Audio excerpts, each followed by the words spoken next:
안녕하십니까. 교정복지 14주 마지막 시간이네요. 먼저 오늘 이 시간에는 이제 교정 상담에 대해서 공부를 하도록 하겠습니다. 우리 학우 중에서도 교정복지 시설에 개인적으로 또는 단체에서 이런 교정 상담을 계속해서 해오고 계신 분도 계시는데, 자, 이런 교정 상담의 여러 가지 특징들이 좀 있는데 그런 부분들이 어떤 내용들인지 준비된 자료를 중심으로 한번 살펴보도록 하겠습니다. 우리가 앞서도 살펴봤던 것처럼 실은 교정 상담은 크게 시설 내 적응에 관련된 상담하고 또 그 출소 후에 사회에서 어떻게 적응할 것인가에 관련된 상담으로 크게 두 가지로 나누어서 설명을 할 수 있겠습니다. 자, 먼저 시설 내 적응 기능과 관련돼서 살펴보면 교정시설에서 수용되는 것에 관련해서 이제 그 사회에서 자유롭게 살다가 시설에 온다는 것은 너무나도 큰 충격이겠죠. 그래서 굉장히 좀 처음에 들어온 사람들한테는 어려운 그런 상황이다. 그래서 그 교도소 안에서 잘 적응해서 이걸 잘 극복을 하고 나중에 출소해서 정상적인 생활을 영위할 수 있도록 또 그런데 이제 그 시설 내에서도 뭐 적응하지 못해가지고 굉장히 어렵고 또 정신적 피해를 겪게 되고 그러면서 그런 관계가 또 사회적인 적응에 어려움이 될 수도 있다. 그러니까 교도소 안에서 적응을 잘하고 그 여러 가지 프로그램들을 잘 따라서 할 때에 사회적인 어떤 적응도 이런 것들도 잘 이루어질 수 있다 이렇게 볼 수 있겠죠. 자, 교정 상담의 기능은 크게 시설 내 적응과 아까 두 가지 있다고 보는데, 자, 또 한번 보겠습니다. 자, 사회적 적응 기능. 교정 상담의 두 번째 기능은 재소자들로 하여금 사회에 적응할 수 있도록 능력을 길러주는 것이다. 교정 상담을 포함한 교정 시설의 모든 활동은 궁극적으로 재소자들로 하여금 사회에 복귀해서 정상적으로 생활할 수 있도록 하는데 목적이 있는 거죠. 그래서 교도소가 응보적인 측면에서 어떤 그 처벌적 기능도 있겠지만 실은 복지적 측면에서와 교정의 의미로는 사회생활을 좀 잘할 수 있도록 하는데 의미가 있는 거겠죠. 그래서 어, 이상과 같은 기본적인 기능 이외에 재소자들을 분류하고 훈육하는 기능을 갖기도 하고 경우에 따라서는 재소자들의 어떤 활동이나 문화, 대인관계 등과 같은 실태를 교도관들에게 알리는 기능도 가지고 있다. 그래서 교정 상담은 뭐 분류의 기능, 처우의 기능, 그다음에 훈련, 또 자문, 또 연구 등의 기능을 수행하고 아울러서 이렇게 이제 성격이라든지 어떤 기능을 변화시킨다든지 그 가지고 있는 자원들을 잘 활용하게 한다든지 또는 뭐 어떤 치료적인 그 어떤 심리적인 문제를 치료하는 그런 측면까지를 포함할 수 있겠습니다. 자, 교정의 상담은 다른 시설에서의 상담과 좀 다른 상담을 가지고 그 어떤 목적을 가지고 있는데 교정시설에서 생활하는 재소자들의 특성을 고려한 교정상담의 목적은 재소자의 긍정적 자아 개념을 확립해야 된다. 참 아이러니하죠. 그러니까 긍정적인 자아 개념이라는 것은 제가 봐서는 이제 있는 그대로의 자신을 잘 수용하는 능력이지 않겠는가 그런 생각을 하거든요. 그래서 어떤 좀 내가 힘들고 어렵고 여기 죄로 왔지만 그 있는 그대로의 나의 것을 수용하고 그것을 딛고 일어설 수 있어야 되는데 그런데 과연 그러한 내가 어떤 사회로부터 이렇게 배척당하고 사회로부터 처벌받아서 왔다고 생각하는데 어떤 사람들이 긍정적 자아감으로 간다는 것은 쉬운 것은 아닌 것 같아요. 그렇기 때문에 교정 상담이 좀 신앙의 상담이 같이 가야 된다 이렇게 좀 봐집니다. 재소자의 합리적 사고 능력을 신장한다. 굉장히 자기중심적이고 피해 망상적이고 어떤 객관적으로 어떤 사고하지 못한 능력도 있기 때문에 그런 것들을 어떤 식으로 합리적으로 사고할 수 있도록 만들어 줄 것인가. 그러면서 재소자가 자신의 어떤 능력이라든지 자신의 의지 이런 걸 잘 통제할 수 있도록 만들어 준다든지 그렇다는 거죠. 그래서 교정 상담사는 재소자의 교정 시설 수용 단계에 따른 상담 전략을 알아야 된다. 알고 있어야 된다. 그래서 처음에 들어올 때 또 장기수들, 그다음에 이제 얼마 출소를 남지 않는 사람들 이런 사람들에 대한 상담 내용들을 어떻게 해야 될 것인지를 고려를 해야 되겠죠. 출소 후 필요한 각종 생활 정보를 제공하고 다시 만날 가족과의 관계 회복을 위한 자기 표현 기술이나 의사소통 기법 지도가 필요하다. 그래서 가족과 어떻게 의사소통할 것인가. 이거 오랫동안 애들 교정시설이 있다고 그러면 일반인과 의사소통한다는 것이 굉장히 쉬운 건 아니겠죠. 예. 그러니까 이제 이런 시설이 있다 보면 우리가 일상적으로 생각하는 것들이 일상적으로 생각하는 것들이 실은 그냥 일상적인 것이 아니다, 이게. 그 일상성을 벗어난 삶을 살다가 다시 일상성으로 복귀할 때의 이 어려움을 알게 되는 거죠. 그래서 저 같은 경우도 군대에서 한 1년 있다가 다시 이제 휴가 나와서 서울 지하철을 타려고 그러는데요. 이게 못 하겠던 거예요. 이게 지하철 어떻게 타야 되냐. 물론 이제 남은 촌놈이라 지하철 타는 걸 뭐 잘 많이 안 타봐서 몰랐겠지만 그 정도로 한 1년만 좀 약간 사회를 떠나 있어서도요. 적응하기 굉장히 쉽지 않거든요. 그래서 이제 그런 문화들, 그런 그 어떤 사회적 적응에 관련된 상담이 그 클라이언트의 교정 클라이언트들의 어떤 상황에 따라서 좀 달리 있어야 된다는 거죠. 자, 교정 상담의 종류를 한번 알아보면 자, 입소자 상담, 출소자 상담, 분류 상담, 처우 상담, 교화 상담이 있다. 입소자 상담은 입소자의 공포감이나 초조감을 다루고 그리고 수용 생활에 적응을 도모하는 상담을 한다. 처음에 얼마나 두렵겠어요. 출소자 상담, 출소자의 사회 적응에 대한 두려움, 이런 것들을 해소하기 하고 준비를 시키는 상담이죠. 처우상의 기준을 마련하기 위한 상담. 그래서 어떻게 처우 그 안에서 어떻게 그 저기 분류해서 어떤 처우할 것인가.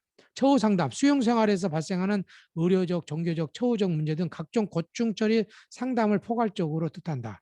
교화 상담, 처우 차원을 넘어서 심리적 차원이나 사상, 신념의 차원에 적극 개입해서 심성을 순화하고 건전한 도덕성과 준법성을 길러주어 행동의 변화를 촉진하는 상담이다. 이 교화 상담 같은 경우는 이제 외부에서 많이 우리가 이제 가고 종교적인 기관에서도 많이 가는 부분이다. 이렇게 볼 수 있겠죠. 자, 교정 상담에서 일반 상담의 차이를 한번 살펴보면 교정 상담에서는 수용자가 문제 행동을 유발했을 때 내담자의 복지를 최우선으로 고려해야 되는 것이 아니라 수용 질서를 먼저 생각해 해야 된다. 그런 그러죠.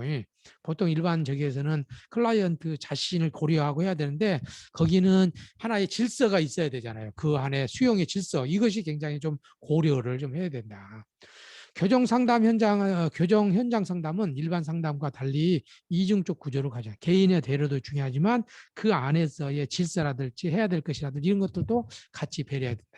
언제든지 필요에 따라 상담할 수 있으며 또 가까운 거리에서 직원이 자신의 거동을 관심 있게 관찰하고 있다는 부담감이 수용자의 변화 동기를 지속적으로 유지시켜 바람직한 행동을 실천하는 힘으로 작용할 수도 있다.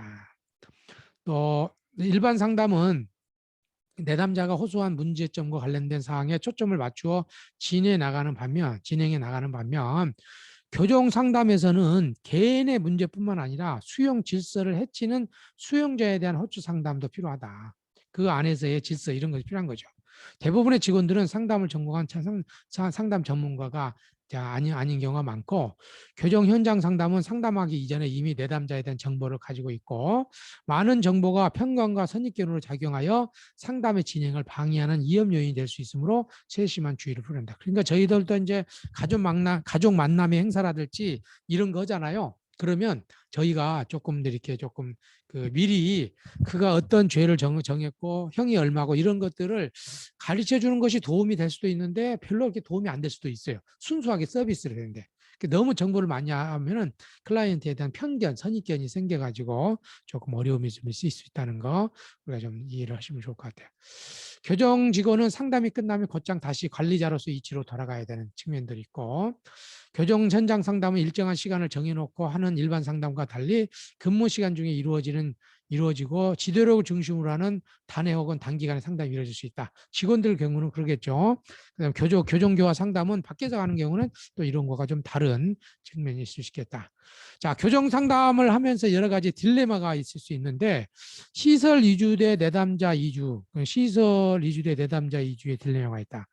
교정시설에서 상담을 하다 보면 당면하게 되는 문제가 재소자 이주로 상담을 해야 할 것인가 아니면 시설 이주로 해야 할 것인지가 문제가 될 수 있다. 예, 딜레마가 생기겠죠. 상담이라는 건 철저히 내담자 중심인데 그런데 이제 시설의 질서라든지 이걸 고려하지 않을 수 없는 거죠. 교정 상담의 경우 내담자에 대한 신뢰와 비밀 보장 그리고 교정 시설 내의 여러 규칙이나 규율 사이에서 갈등을 경험할 때가 많다.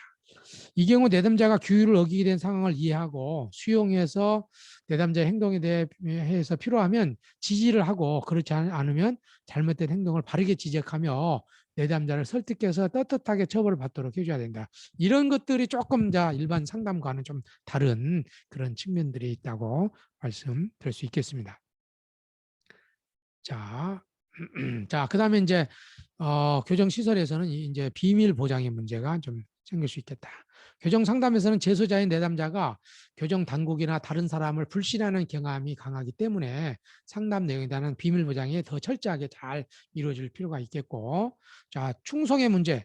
상담자의 기능은 재소자 편에서 재소자들을 조력하는 것이기 때문에 상담자는 양집단의 교량 역할을 담당해야 한다는 것을 할 수 있다. 이 위치에서 상담자가 처신하기 매우 어려우며 어디에 충성할 것인지에 중요한 문제가 생길 수 있다. 그렇죠. 교정 당국과 그 개인에 의해서 중간에 끼어가지고 양자를 다 고려할 수 있는 방법을 찾는다는 것. 그게 참 쉬운 것은 아니다.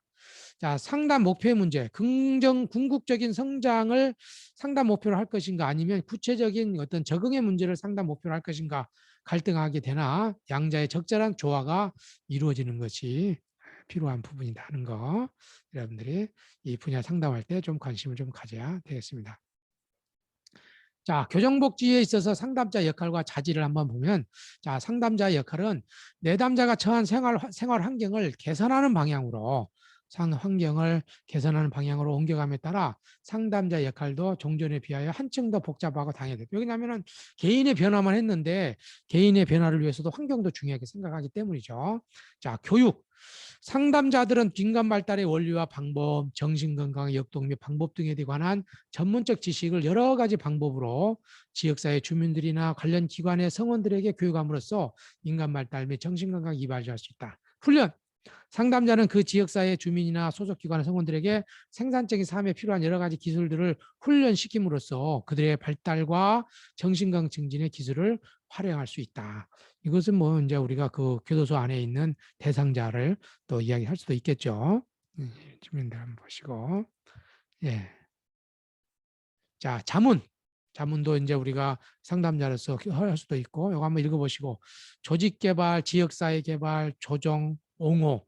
그러니까 사회복지사가 여러 가지 것들을 해야 되는데, 이런 부분들도 이제 아마 이거 조직을 개발한다는 것은 어떤 교정시설 내뿐만 아니라 지역사회 측면에서 또 지역사회 측면에서는 그 교정의 대상자들을 위해서 지역사회 그 예방적 측면에서 좀 필요한 거고 어떤 경우에는 조금 더 이제 그 이렇게 그 갈등 관계에 있는 사람들 간에 조정하는 것도 좀 필요하고 제가 하고 있는 회복적 갈등 조정 이런 것들 또 어떤 경우에는 클라이언트 입장에서 옹호해 주는 역할도 사회복지 실천 현장에서 상담자로서 우리가 중요하게 생각한다는 거 한번 여러분들이 보시면 되겠습니다. 자, 의뢰 및 위탁도 중요하다. 상담하다 보면은 꼭 필요한 도움이 필요한 데가 있어요. 내가 줄 수 없어요. 그러면 다른 기관에 연계해 가지고 서비스를 받을 수 있도록 해주는 것도 필요하고 그러면서 하나의 연구자로서 어떤 현장에 대해서 잘 어떤 새로운 지식을 좀 축적하는 데 기여하는 것들도 좀 필요하겠습니다.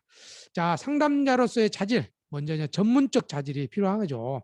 그래서 그런 인간에 대한 깊은 이해, 상담의 기술 이런 것들이 좀 있어야 되겠죠. 그래서 필요한 상담사의 자격을 갖춘다든지, 인간적 자질도 필요하다. 좀 정말로 사람 중심적이고 정말 사람을 아끼고 이런 측면들이죠. 그래서 효과적인 상담과 관계 발전에서 상담자의 사람 됨이 크게 작용한다. 상담자도 여러 종류다. 사람은 여러 종류예요. 그래서 끊임없이 자기 개발을 통해서 정말로 클라이언트를 잘 품는 상담자가 돼야 되는데 바람직한 인간적 자격을 갖춰야 되는데 인간에 대한 선의와 관심을 가져야 된다. 그래서 인간에 대해서 돕고자 하는 마음, 또 인간에 대해서 긍정적으로 생각하고 긍정적으로 어떤 그 긍정적인 어떤 측면들을 보려고 하고 그의 잠재 능력을 좀 보려고 하는 것들. 또 새로운 삶의 경험과 여러 가지 삶의 방식에 대해 개방적인 태도를 가짐으로써 자신에 대한 각성을 촉진할 수 있는. 그래서 경험에 대한 개방성, 지적이라든지 경험에 대한 개방성을 가져야만이 창의적으로 갈 수 있겠죠. 실수나 실패의 가능성에도 불구하고 새로운 행동을 모험적으로 시도해보는 용기. 너무 바람직하죠. 바람직한데 새로운 것을 한번 시도해보는 용기, 꿈과 희망을 가지고 좀 해보는 용기. 그런 게 굉장히 좀 중요한 측면이 좀 되겠습니다. 자, 그다음에 이제 창조적인 태도로 항시 참신한 정신과 태도를 갖는 내담자를 상대하고 태도로 내담자를 상대하고 어떠한 압력과 고달픔에도 버텨나갈 끈기, 상담 관계에서 고조된 긴장을 해소하기 위해서 유머 감각을 하려는 거 너무너무 필요한 것 같아요. 유머 감각, 힘들어도 버틸 수 있는 힘들, 또 창의적으로 뭔가 문제를 해결하는 거 이런 것들이 정말 우리 꼭 필요한 것이다 생각이 들어집니다. 자, 교정복지에 있어서 범죄자의 특성과 심리를 잘 이해해야 되겠죠. 우리가 상담을 하면요. 자, 재소자의 특성, 재소자의 인지적 특성들을 한번 보면요. 수동적이고 비주체적인 사고를 한다. 좀 시키는 대로 막 하다 보니까 다양한 대인관계에서 자신의 힘이나 노력으로 문제 상황을 개선할 수 없고 단지 타인에 의해서 그 상황이 결정된다고 생각한다. 자, 이분법적인 사고도 하게 된다. 자신의 세계를 흑백 논리로 지각하고 이해하는 현상으로 자신의 범죄에 대하여 나름대로의 정당성을 부여함으로써 인간관계 갈등을 유발한다. 그래서 꼭 어떤 그 타인을 좀 탓한다든지 이렇게 또 좋은 놈 나쁜 놈 한다든지 이렇게 이분법적으로 생각하게 되면 갈등을 유발하게 되죠. 또 과잉 일반화하게 된다. 하나의 부정적 사건이 발생하면 그 사건의 하나로만 국한해서 보는 것이 아니라 다른 사람이나 다른 상황에도 계속 끊임없이 반복하게 되는 그런 측면이 있다는 거. 부정적인 사건에서의 선택적 주의, 상황의 부정적 측면에만 몰두하여 상황을 전체 속에서 객관적으로 볼 능력을 상실하는 거예요. 그러니까 아홉 개 잘하다가 하나가 잘못하면 그것이 막 큰 것처럼 이렇게 보려는. 그래서 너무 부정적인 것이 너무 선택적인 주의를 주고 너무 조그만 것에 대해서 너무 과한 일반화를 하고 흑백 논리를 사고하고 수동적으로 보는 이런 사고가 지금 교정의 대상자들의 인지의 특성 중에 하나다는 거. 그 다음에 참 이게 뭐냐면 긍정적 사실에 대한 평가 절하를 한다. 예. 그게 뭔가 좀 선한 의도를 보지 않는 거죠. 긍정적 경험 자체를 인정하지 않거나 긍정적인 결과가 가진 자신의 능력이나 노력과는 관계없다고 생각하는 거. 참 저희가 이제 화해조정과 그 관계회복을 위해서 학교 가다 보면요. 학교에 부적응하는 친구들이 참 이런 게 가져요. 우리가 선한 의도를 잘 몰라요. 그리고 다른 아이들이 어떤 재미있게 놀고 있어도 굉장히 부정적으로 해석하는 경우가 있어요. 굉장히 그런 건 안타깝더라고요. 제가 봐서는 아마 원가족에서부터 그런 문제가 있지 않겠나 생각이 들고 우리는 그 아이를 돕기 위해서 가는데 돕는 사람들의 의도도 그렇게 부정적으로 하다 보니까 굉장히 조금 더 사회생활을 하는데 어려움이 있지 않나 그런 생각이 좀 들어지고요. 쉽게 결론 내리는 경향이 있다. 부정적인 해석을 지지해 줄 만한 증거가 없는데도 사건을 부정적으로 해석한다든지 확대 축소하는 경향이 있다. 확대 경향은 자신의 실수나 부정적 결과를 확대시켜 받아들이고 축소 경향은 똑같은 실수나 부정적 결과가 다른 사람들이 일어날 때는 이를 용서하고 아무렇지 않게 받아들이는 도리어 그 반대도 되는 것 같기도 합니다. 자, 파국화. 부정적인 사건의 결과를 극단적으로 사고하는 거. 예, 안 될 것이다. 틀렸어. 뭐 이런 거예요. 감정의 추리. 자신의 감정 상태나 정서적 경험에 기초해서 자신의 세상에 대해 추론하는 거. 내가 기분이 나쁘니까 너가 안 좋은 사람이야. 기분이 나쁘니까 세상은 나를 안 받아줄 거야. 이렇게 객관적으로 보지 않고. 해야 한다는 식의 사고. 이것은 해야만 해. 돼. 혹은 이것은 해서는 안 돼. 그러니까 이제 당위적 사고가 굉장히 강해. 이게 당위적 사고가 우리 여러분들 삶 속에서요. 내 스스로가 당위적, 뭐 해야 된다는 게 강하게 가는 사람들은요. 주변 사람 힘들어요. 조금 사고의 유연성을 좀 가져야 되거든요. 그래서 나를 해야 돼만 해야 된다는 그 의식을 탈피해서 조금 더 자유 선택을 할 수 있는 여지로 만드는 것이 상담에서는 굉장히 중요하다. 낙인, 자신과 타인에 대해 부정적 딱지를 붙이는 거, 이것이 굉장히 조금 어려운 점이 있겠죠. 자, 재소자의 심리. 자, 보니까 구금의 압력이 강할수록 구금자의 내적 안정성, 공감성, 자기 승인을 잃어버리고 불안감이 높아지며 그리고 구금이 장기간 계속되면 퇴행이 심해지면서 한편 시설에서의 수능화를 깨하기 때문에 무감동해지는 해인다. 자, 일반적인 재소자의 심리를 한번 살펴보면 자, 자신의 범죄 사실을 인정하지 않는다. 놀랍죠? 아니 교도소 아닌데 어떻게 인정하지 알 수 없어요? 이게 참 신기한 겁니다. 법이라는 게 그래요. 법일의 재판 과정을 거치게 되면 끊임없이 자기를 디펜스 하다가 판결을 내는 거잖아요. 저기 그 판사가. 그러니까 이제 우리 회복적 정의로 당사자 간에 끊임없이 대화를 통해서 내가 삐끗진 영향이 클라이언트에게 어떻게 어떤 어려움을 줬는지를 잘 아는 필요가 있는 거죠. 반사회적 감정이 증대되어 출소 후에도 이혼 인물로 전락되므로 교정 교자가 더 필요하고, 자기 변호나 책임 회피를 위해 자신의 범죄 사실을 부득이한 사건으로 생각하는 경우가 있다. 참 이게 저희도 이제 학교 폭력으로 이제 저희 학교 내에서도 폭력 사건이 있어서 이야기를 해보면요. 걔가 나를 분노하게 했고 쟤도 잘못 있다고 끊임없이 그 사고를 갖고 있어요. 야, 그거 정말 집요하거든요. 그러니까 그래서 자기가 때린 것은 잘못했는데 너가 나를 유발했다. 이걸 끊임없이 너도 잘못했다는 걸 끊임없이 잡아요. 야, 이것이 정말 이 사고 자체가 굉장히 어떻게 하면 이 사고 자체를 왜 그렇게 하는가에 대한 이해도 하면서 그 사고를 좀 유연하게 할 수 있는 방법이 뭘까 이런 것들을 좀 생각할 필요가 있겠고, 자신의 행위에 대한 선악은 알지만 그 행위로 의하여 얻어지는 결과가 범죄 행위를 보상하기 때문에 범죄를 다시 반복하는 경우도 있다. 자기의 범죄를 인정하는 경우 상당한 정도의 지식과 윤리의식을 갖고 있는 재소자로 일정 기간의 구금 생활 중 비교적 행장이 우수하며 교정 교화 효과를 기대할 수 있다. 그러니까 이게 참 자기 스스로의 부족한 점이나 잘못한 점을 인정한다는 것이 너무너무 중요한 어떤 측면이 좀 있다. 자, 형기에 대한 생각 한번 보면요. 자, 일반적으로 재수자는 범죄에 대한 형량에 대해 가볍다고 생각하는 자는 거의 없고, 대부분 내 죄는 너무 내가 한 거에 비해서 무겁다, 이렇게 추세이고, 인간 욕구에 대한 생각은 재수자는 수용되어 있지만 인간의 생존의 필요로 하는 여러 가지 욕구가 있고 만족을 요구하는 것이 당연하다. 대표적인 욕구는 자유, 신체적 자유에 대한 욕구, 식욕에 대한 욕구, 성에 대한 욕구, 사기에 대한 욕구, 활동에 대한 욕구, 이것들도 교도소 안에서도 다 있다는 거죠. 작업에 대한 생각, 예. 구금 생활에서 실시하게 되는 타율적 노동이죠. 예. 교도 작업은 규율적 생활과 근면한 노동을 경험하게 하며 나태한 관습 등을 교정교화하는데 매우 좋은 방법이지만 타율적 노동의 결함도 공존하고 있다. 누가 시켜서만 해야 되는 이런 어떤, 우리가 이제 일상적인 생활에서는 돈을 벌기 위해서 자율적으로 하잖아요. 네, 그런 측면들이 있는 거죠. 자신에 대한 심리적 특성들을 한번 보면, 재소자는 외부 사회에 대한 정보가 제한되어 있고 사회에 재복귀할 적응성, 적합성, 사회성을 상실하고 있어 구금 생활에서만 볼 수 있는 하나의 특징이기도 한 감동성과 자극을 본다. 예. 그래서 참 이게, 예, 그래서 자기 자신에 대한 어떤 그 조금 더 부정적인 어떤 특성들, 자기 자신들을 좀 제한해서 생각하는 그런 어떤 것이 있다는 거.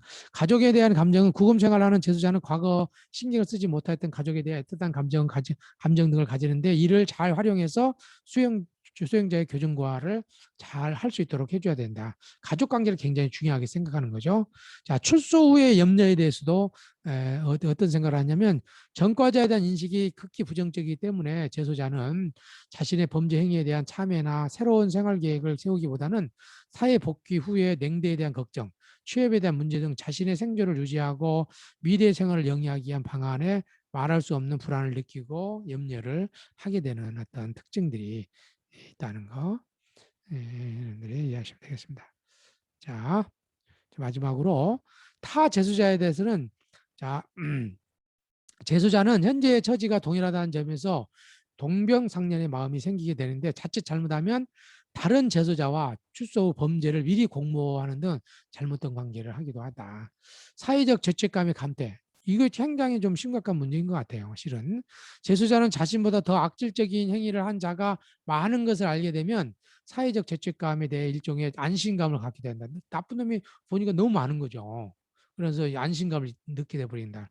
군중 심리에 기인한 것으로 재소자 자신의 범죄에 대한 죄책감은 감소되고 사회에 대한 책임 의식도 사라지면서 점점 범죄 의식에 대하여 담담해지는 경향이 있다. 이것이 실은 그래서 교도소로 안 보내고 우리가 더 다이 보전을 해야 되는 이유인 거죠. 교정 직원에 대한 생각, 일반적으로 재소자는 재소 직원에 대하여 비판을 잘하므로 교정과를 제고시키기 위해서는 교정 직원이 우수하여 비판의 대상이 되지 않는 것이 바람직하다. 그래 조금 더 그래서 이제 되도록이면 인격적으로 좀 대하면서 할 때에 교정과에 도움이 될 수 있다, 이렇게 합니다. 예, 오늘 우리가 이제 그 교정 상담에 대해서 이 정도 말씀을 드리고, 또 부족한 부분들에 대해서는 또 문의 주시면 또 친절히 말씀을 좀 드리도록 하겠습니다.